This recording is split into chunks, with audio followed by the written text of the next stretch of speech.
নমস্কার বন্ধুরা, আজকে আমি বানাবো চাদা মাছ দিয়ে সিম আলু দিয়ে ঝোল বানাবো। তোমরা দেখতে থাকো আমি কিভাবে বানাই। এই কড়াইতে তেল দিয়ে দিয়েছি আমি। তেলটা গরম হয়ে গেছে, এখন তেজপাতা দিয়ে দেবো। এখন দিয়ে দিব সামান্য পরিমাণ জিরা। এখন আমি কেটে রেখেছিলাম পেঁয়াজ, পেঁয়াজটা দিয়ে দিলাম। পেঁয়াজটা হালকা ভেজে নেব।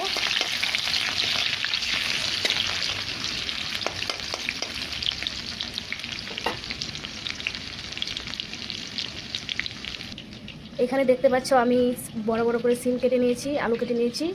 এখন এটা হালকা ভেজে নেব। পেঁয়াজটা আমার ভাজা হয়ে গেছে, এখন সিম আলুটা দিয়ে দেবো।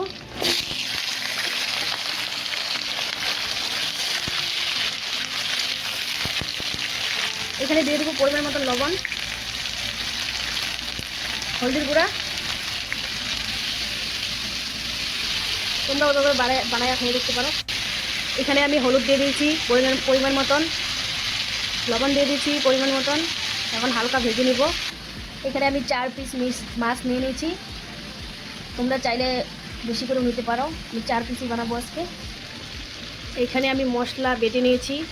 শুকনো লঙ্কা বাটা, পেঁয়াজ রসুন বাটা, কাঁচা লঙ্কা বাটা, জিরা ধনিয়া বাটা আমি শিল নোড়ায় বেটে নিয়েছি। তোমরা চাইলে মিক্সারে বেটে নিতে পারো।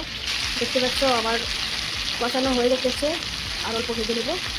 দেখতে পাচ্ছ আমার আলুটা সিমটা ভাজা হয়ে গেছে। এখন মশলা দিয়ে দেবো। আমি বেটে রেখেছিলাম মশলা, ও সব মশলা দিয়ে দেবো। মশলাটা দিয়ে দিচ্ছি, এখন ভালো করে কষিয়ে দেবো।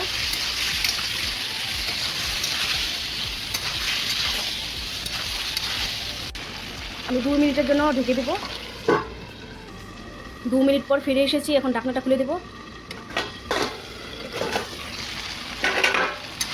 আরও 2 মিনিট কষিয়ে নেবো ভালো করে।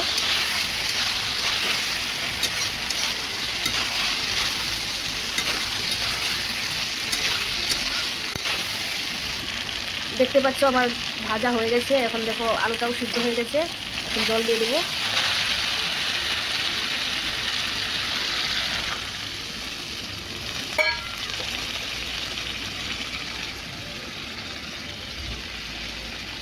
আমি জলটা একটু বেশি করে দিলাম, কারণ আমি এটা ঝোল বানাবো তো, তার জন্য।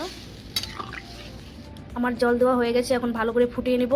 ওটা হয়ে গেছে। এক এক করে মাছ সব দিয়ে দিব। এখন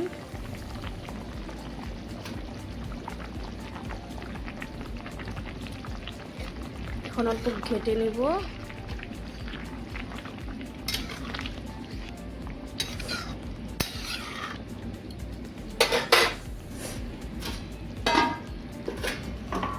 পাঁচ মিনিটের জন্য ঢেকে দিব।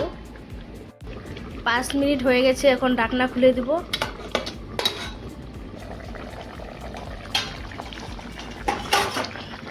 দেখতে পাচ্ছ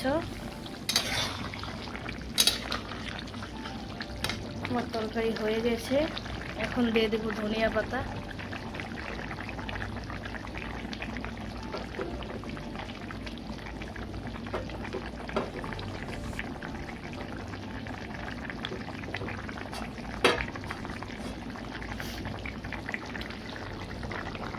তোমরাও বাড়িতে এভাবে ট্রাই করে দেখতে পারো, অনেক ভালো লাগে খেতে।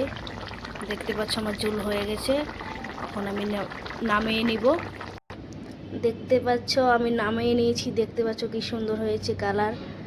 তোমরা ওইভাবে বাড়িতে ট্রাই করে দেখতে পারো, অনেক ভালো হয় খেতে।